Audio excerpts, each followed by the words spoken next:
Okay, so I just wanted to give a review of how this bowel prep tastes. If you're Googling this and you're looking for what this shit tastes like, this is for a colonoscopy that I have to do tomorrow.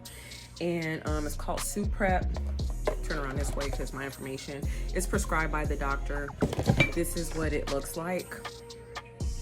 And per my doctor, I mix this with the water up to this. So you put all of it in there, and then you put the water up to the 16-ounce line, and then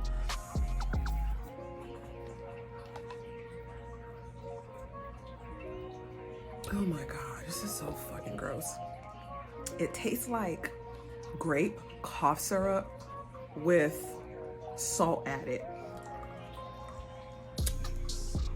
Oh my god, it's so gross.